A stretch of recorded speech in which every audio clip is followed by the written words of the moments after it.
Sophie, stop jumping in. Welcome to Forever Young. This is our first episode of this English version of our podcast, the Lanserhof Health Podcast. And I have two amazing guests for this first episode. So I've learned in my marketing study, start with a bang. And my bang of this episode is, first of all, it is Tess. Tess is chef. She's a food consultant. She's an author. And she also is a podcast host, which is named Down the Rabbit Hole, I think. Down the Rabbit Hole with Tess Ward. Yeah, which has a very clear concept. You are speaking about everything which is interesting for you, isn't it? Absolutely, it is. It's kind of a very mixed assortment of things that I'm discussing, from contemporary culture to science to spirituality to wellness. My kind of cooking philosophy has always been orientated around wellness and health. And so that's always been a kind of a strong interest, but there's been undercurrents of other things, especially as I'm currently a student of psychology and neuroscience at King's in London. I'm doing a master's. So there's a lot of different things integrated in there, but I have some incredible guests. Nils, you should come on. It's mainly sex, everyone, but yeah. Oh, okay, excellent. And you have written, I've learned that you have written a real bestseller. It's not The Naked Chef, it's The Naked Diet, isn't it? Yeah, it's The Naked Diet and then The Naked Cookbook, the same. And it was quite a while ago now. I really enjoyed writing about food and cooking, but I've had an interesting kind of path with it, I suppose. I'm starting with any career. I think you fall in love with something and you kind of cycle through phases with it. But yeah, I'm kind of falling back in love with it again, which is lovely. In quarantine, what else am I going to do? Apart from become like a Jane Fonda fitness blogger. Yeah. Excellent. Sorry. So my other guest is Sophie Hermann. Sophie is Hello, Sophie. Sophie is from Germany initially, but she is living in London. She is working as a designer and as a TV actress, and she is part of this very amazing and successful format Made in Chelsea, isn't it? Yes. Still running, 19 seasons, 10 years. We're still there. Yeah. Really? Mm-hmm. So I have tried to describe this format to my German friends, and I said it is kind of mixture of Here we go. What is it? Sex and the City in London, a little bit younger, in a kind of scripted reality format. Well, it's not really scripted. That's the thing. It is real life, and it's based on our real life stories. So writing a script, you can't really do that. You can have sometimes we cover like key topics, but mostly it's like go with the flow. Okay, excellent. Very real. So we want to talk about health, and the reason why I have invited you to this podcast is that you went to Lanserhof Tegernsee during the Corona crisis, or I would say at the beginning of this whole crisis. And my question is, when you booked and traveled to Tegernsee, to Bavaria, weren't you a little bit afraid of getting stranded there? I would have loved to have been stranded there, honestly. I mean, so good question. As I mentioned before we started recording, it was my birthday right at the very end of March, the 25th, which was the week after we were at Lanserhof. And I've had a bit of a weird year in terms of just lots has been going on and I haven't had enough time for self-care. And so Sophie and I had this conversation and she said, why don't we go and do something that is nurturing for us, for our bodies, for our minds. We can take a pause, a break from work and just kind of reconnect, basically. And so we decided to go, and it was a thought in my mind at the time, but we both, masked up, looking like kind of extras from kind of a little bit like Naomi and Eddie Campbell from Ab Fab. Yeah, exactly. But kind of like extras from Ab Fab have gone a little bit kind of science chic. And so we, decided to go, and it was actually a lovely time because, we had all of the use of the facilities to ourselves, and it was, I mean, the weather was incredible. So there was a thought in my mind about it, you know, maybe getting stranded, but I was like, oh, you know, I'll get the violin out, I'll be stuck there. What a shame. Yeah, exactly. Fingers crossed we're stranded. Yeah, exactly. Well, I mean, in my case, my dad is based in Munich and my mom lives in Stuttgart, and I'm privately insured in Germany. So I thought, you know what, if I'm going to get stranded, even better. So, you know, it's a bit of a blessing in disguise. And I wanted to visit my dad anyway because it was his birthday afterwards. And so I also wanted to get my body like to the healthiest peak as it could be, to basically go out then afterwards and battle this pandemic. Tess and me have like actually a warrior. exactly like yeah. And I had a couple of infusions already prior to my journey to Tegernsee at the Lanserhof on Dover Street together with the Arts Club, and they were actually amazing. Because I felt a little bit ill, like when was that, around mid-February. I wasn't sure what it was, and at the times there were no tests available. And I went masked up into the Lanserhof, got 2 IV drips within 1 week, and I felt great. So I was like, okay, let's take this even further and let's make a week of it, which then in my case luckily turned into 2 weeks of Lanserhof, which was amazing. But so you did essentially get stranded there. You did end up. I did. Well, I mean, stranded. But I loved it so much, so I wanted to extend. I begged. I was like, please let me stay for 1 more week. But also, Tess and me have done fitness retreats before, but we've never done a health retreat as this that. This was much more medical for sure. Like, yes. That's a really good point, because so Sophie and I actually met in the mountains in Switzerland hiking. I was there like, come on, you can do it. You were hiking, I was swearing. Yeah. I was insulting everything. Sickness will not get you. And so we were it was a really interesting experience. So basically we were doing we were walking between like mountain treks between the 3 peaks. So basically what a ski runs. And Sophie and I were there with respective friends, and we all bonded, and it was an amazing kind of group experience. We were all kind of connecting together and sharing in this kind of what was really ultimately a kind of fitness retreat challenge kind of thing, and that was super bonding. And I've always just since then had such a warm spot in my heart, which is Sophie. And so our kind of and we've also done another retreat before together in Mykonos, but this has been our first one that's been more medical. And there have been obviously some challenges that come with that, which is that you're looking at flushes and such, which are intimate experiences for friends to be sharing, and you have to know someone quite closely to be going through that kind of cleanse experience and not want to.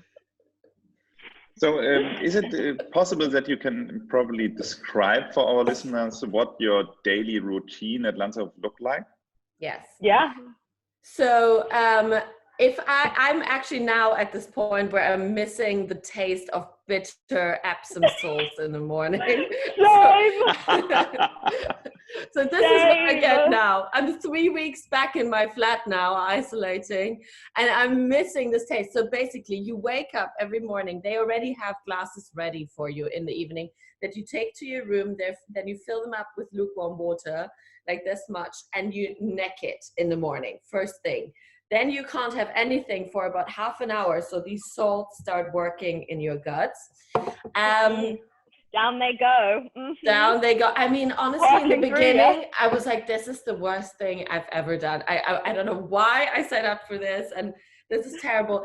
And then after 3 days, because I also tested me, what I love about the Lanserhof is it's a complete medical approach, and they do give you a proper examination. They take your blood and check for your what you're basically allergic, like aka inflammatory. But it's much more than so that. Bespoke. That's what I love. It's fat content, muscle content, obviously your heart rate, but like much more in depth than kind of looking at the kind of urine samples, everything. everything. Yeah, so that's what you do in the beginning. Actually, you've got your doctor's appointment, and so they evaluate all of your statistics and then create a bespoke plan for you. It also depends what you want to do. So I obviously wanted to lose weight because Quarren Swine over here wanted to eat herself afterwards. So, so I thought it's like the more I can lose, the more I can later gain back in quarantine. It sounds like a plan. So I can't confirm that you had to lose something because I've seen you before. But she's gorgeous. She doesn't need to lose any. But like I understand. I feel like for me, I was like, oh, I'm bloated. My digestion was terrible, and I have sometimes issues with my liver. Not because I'm an alcoholic or I drink too much. I'm smiling like it's true, but I'm not. No, I'm not. But like, no. But like, I when I was in India, when I was 18, I got a parasite. And it really affected my digestion for like 5 years. And I had extraordinary problems with my bowels and stuff. We won't go into detail. Sexy. Tell me more, Tess. It put a lot of strain on my liver. So the constant thing that comes up when I have liver tests is that I have a raised enzyme. So obviously the liver is responsible for quite a lot of the detox process and such. And I was just feeling bloated and lethargic. And, you know, it's just a lot of my body was just feeling... It was feeling wintry, heavy and damp and like a bear. I mean? Yeah, I know what you mean. My body felt like if it had to be a food, it was a beef stew, not like a summer salad. Do you know what I mean? Oh God. Oh my God. That's so true. My body was like a fatty beef stew. I don't even eat meat, but it felt like that. So for me, I was like, yes, I want to be put on a diet that's, you know, obviously lighter in calories, but it's also really good for your brain. It's really good for your neuronal function to have a slight calorie deficit. It's not just in the body. Yeah. So I was like, great, I've got exams for neuroscience coming up. Let's cut back on this food, cleanse out my body, and I'm gonna come out like Superwoman, ready to battle Corona like Xena warrior princess. Exactly. Sorry, because you just mentioned the food. So normally you're getting the diet here by prescription. How was it for you? Is it something you could handle? Was it easy to handle, or were you starving? Or what about the experience? You go first. Okay. Yours is more extreme. Yeah, well, I had the more hardcore approach because, as I said, I wanted to really detox and also like completely fast and give my body that time to kind of like basically reset and then slowly add ingredients also, so I see what kind of reactions they provoke. So the first 2 days I had a little bit of porridge in the morning, and then nothing, and very early in the morning, by the way, for me especially at 6 a.m. I'm not a morning person at all. Tess knows how much I moan. But I would be up at like 5 a.m. like, morning, darling, would you like your bitter salt? Yeah, exactly. She's the bitter salt fairy. And then, so when we schlepped ourselves to breakfast at 6 a.m., I had the porridge. 7 was breakfast. Yeah, true. Then we did salt. then I did a super light workout because I need a lot of energy to do my proper workout. So I did like more stretches, or I had other appointments. I mean, you guys really kept us busy there with other treatments. One time I was wrapped in algae mud, which was amazing. And then you have steamed vegetables for lunch together with a chewing school bread of your choice. Wait.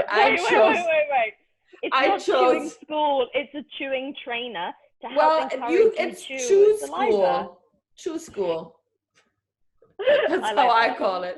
I like that. And yeah. I would have a protein, but yes. Exactly. So I just had vegetables and a little bit of buckwheat toast for lunch, and you eat it super, super slow. And you almost feel your stomach shrinking over the first 3 days, which is incredible. But I'm not going to lie, like I used to drink a lot of coffee since the last 1.5 years. and I got immense headaches. I just felt really like a bit drained and not very energetic. So, but after the third day, things were starting to look completely different. That was also because on the third day, I decided to do a liver cleanse for the first time in my life. Niels, you warned me about this. I want you.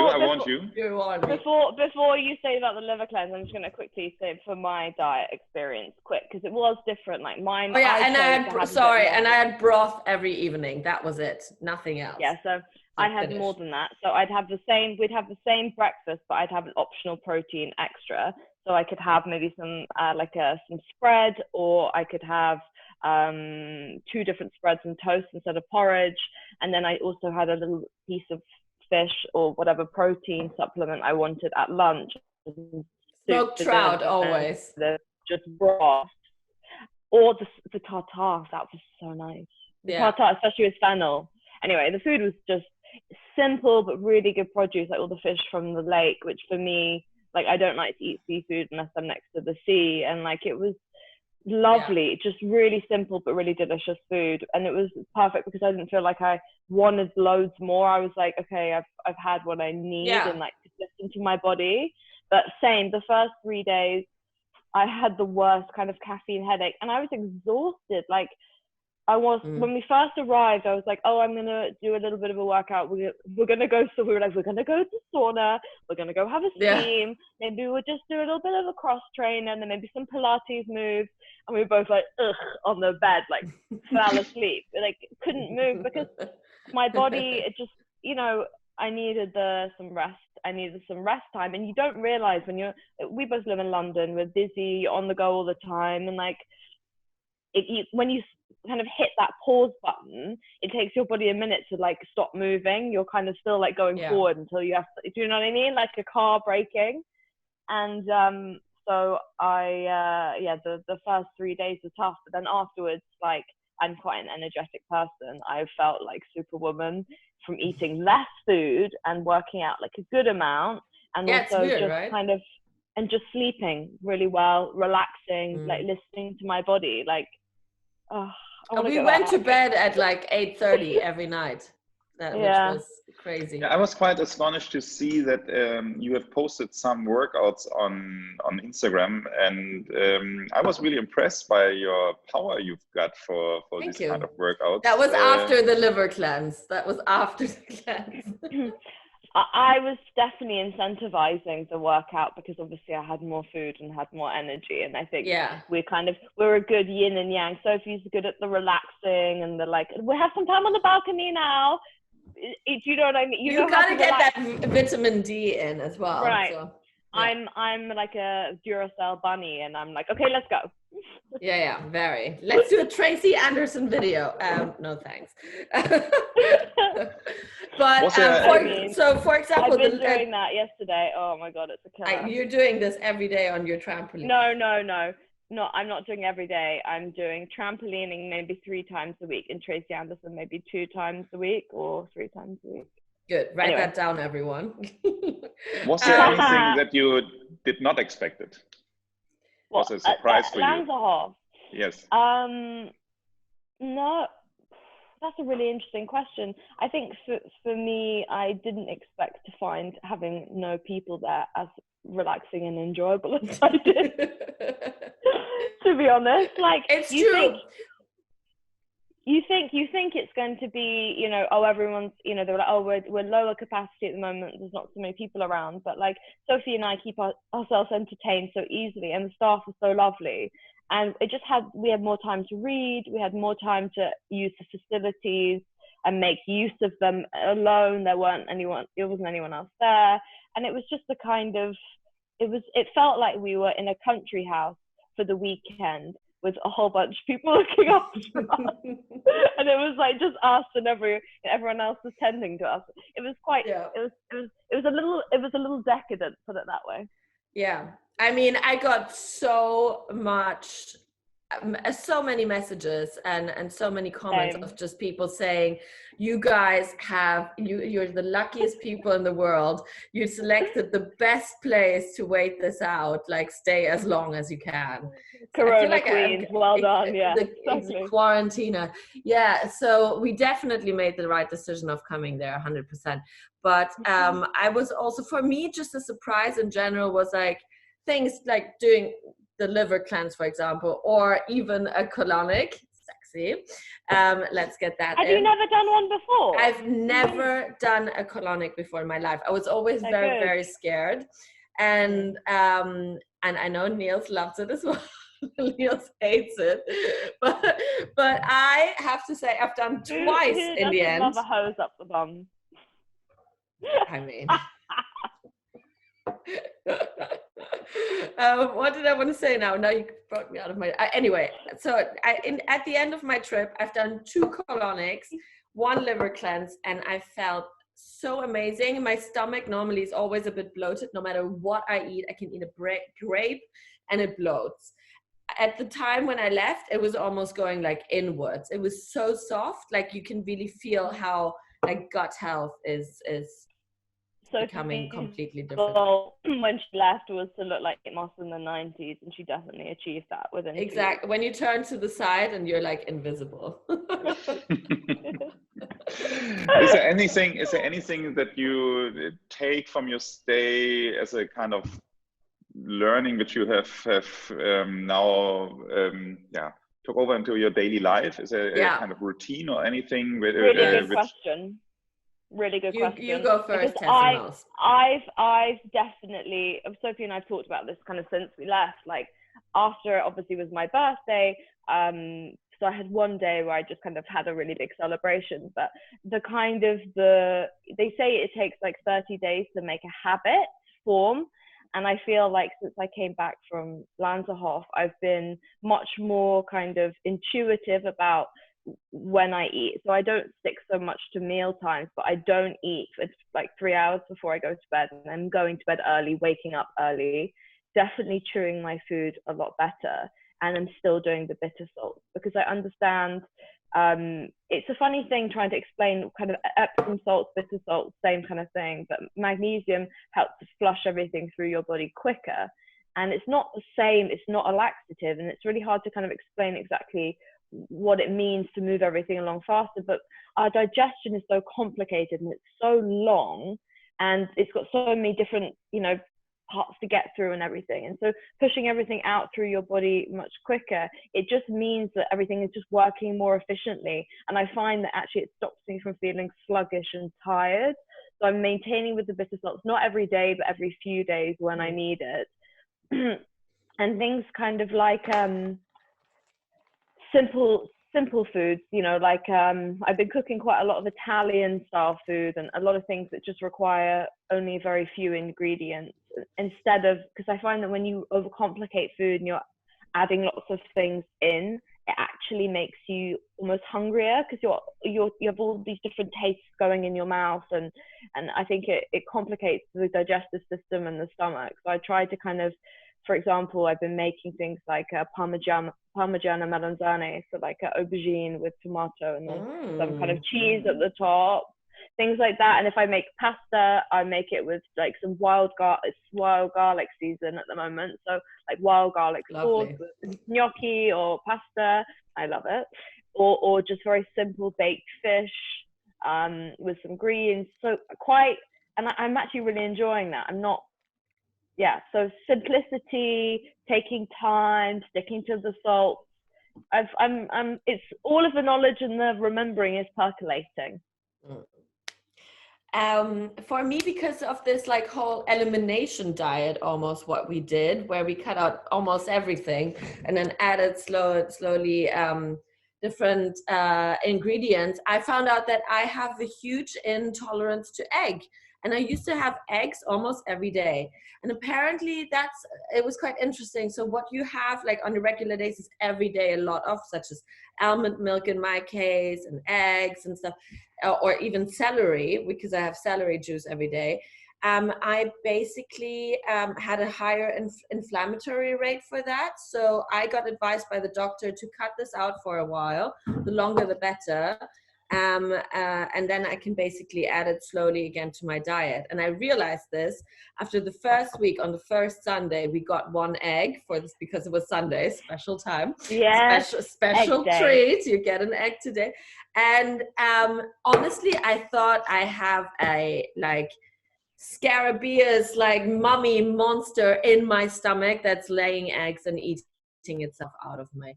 It was awful. I had the worst cramps, and since it's been now 3 weeks that I'm back home, and I didn't have any eggs, and I feel great. So I'm trying to stick to cutting out because you get like a whole plan on how to continue with your diet and what you can add and what you should leave out for a while. So I try to really stick to that. I even brought this to my mother's house in Stuttgart, where everyone in Stuttgart is like, oh, what, you want vegan kind of like Fledle with your Spargel? Like, fuck you. So basically it's really hard, but I don't know what this nice means. Sorry, so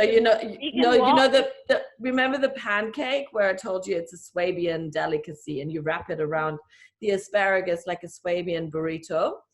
I tried to make that in a vegan as a vegan option in Stuttgart. It's nice. It gives you new challenges. Yeah. You were saying you were trying to make it gluten-free with Tess flour, and it fell apart. Yes, the Tess flour. Oh, that Ethiopian Tess flour that looked like a cow shit or something. It was awful. Oh my God. It was terrible. So, but in general, you like the food. In general, I loved it. It's a new challenge now to kind of go home and recreate the kind of same things. I'm having porridge almost every day, every morning. Are you? Mm-hmm. Like a little bit, yeah. So for me, and I never had breakfast. I'm not a fan. So breakfast definitely I like. I've never been a fan of porridge. I think it's because it's something that my mum used to give to me before school when I was a kid. But the rye bread, I've always been a fan of like the dark kind of German rye bread. Actually, we were having buckwheat toast, but the buckwheat toast is quite similar. So I've been having like that with a little avocado on it in the morning. And it's nice. Like the food. It basically, I think the best part of it is you feel satiated, or I did anyway with the diet I was on. It doesn't leave you wanting more, and your palate feels like it's had what it needs. But it's not. But it's so enjoyable to eat. Who knew braised fennel tastes so good on this home? You know what I mean? So that's just a testament. I think it's a testament to produce always. You know, if you have good produce, the food's going to taste good. Definitely. But I'm also going to try, it's really hard because obviously when you're quarantining by yourself, like the devil is waiting for you in the kitchen and you see him quite sometimes. But I'm really trying to, just cut out dinner completely at least once a week and have that kind of intermittent fasting going on. I don't have breakfast too early here because I don't need to wake up so early, so I don't, since I'm not a morning person. But I do have my porridge now, and I try to go to bed at earlier times, and just try to live a bit more mindful and listen to what my body needs, and like also to stop when I'm not hungry anymore. I'm normally like very German, like, oh, finish everything that's on the plate, otherwise it won't shine, the sun won't shine tomorrow. I don't know why, but this is very implemented in my brain to always finish the plate, and it's not right. It's something I grew up with as well, especially grandparents and things. My grandfather was a farmer. I say farmer loosely because he was like never there. But my granny was just the most amazing cook. And I remember all the way through my childhood, she'd be like, the starving children in the world, how could you, all of that. Yeah. So you have that idea in your mind. But I think training yourself to eat intuitively is a really big thing. And also often when I think I'm hungry, and I realized this actually when we were at Lanserhof, we drink so much water, so much herbal tea. Yeah, so much of it is tea, actually all the tea. First all the tea. so much of it is like thirst. You know, I've been so much better about drinking loads of water, especially because my house, my flat is the top 2 floors of like an Edwardian house in North London, and it's very warm. Like the heating I only have on like 4 months of the year because it's really just hot the whole house. And so I'm naturally perspiring more than like I'm in a, you know, a natural sauna environment. So I really need to make sure to drink a lot of water, and I've been a lot better about that since we got back. Yeah. I would say thank you very much. Thank you very much for sharing the experience. Also, thank you very much. I just mentioned in the beginning of this interview before the recording started that for me it was really so much fun to follow your stay on Instagram, because everything on Instagram, even on the news and everywhere, was only Corona, only negative news, and it really felt like you were in a, I don't know, different world. You were in such a good mood. You had so much fun, and it was really, really, for me, my highlight of the day to follow your stories, because it was probably one of the very rare positive vibes I have had on any channel. So thank you for that. Thank you for sharing your... Thank you so much, Niels. Cute. That's lovely. It's so lovely to hear, because obviously our concern always at the time is when we're sharing an experience is like, it should be like fun and escapism, and it should be fun for everybody to watch, and they should feel kind of like they might be at home, but like to try the workouts or be inspired to maybe like when they can escape Corona, like maybe this is a really good place to go and like check out and invest in some self-care. But that's so lovely to hear. That's always our aim. I mean, we had conversations about that. That was always our aim, to like entertain everybody as well. Exactly. It was the perfect Sound of Music getaway. The hills were alive. The hills were alive. Yeah. Thank you very much. Thank you also for my first episode, even if I didn't have the opportunity to say so much, but it was again great to listen to you. Maybe next time, Niels. Maybe next time, and I hope that we will see us soon in real life.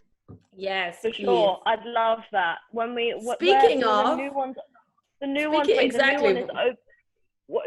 when it's opening. It's next to Hamburg. What's it called? Sylt. All right, I need to work my German. Yeah. Sylt. Yeah, Sylt is the German Hamptons. We will open it next year. But, yeah. Lovely. I think we will definitely have to be there for sure. 100%. Yeah. Thank you very much, and see you soon. Thank you so much, Niels. Bye-bye. Bye.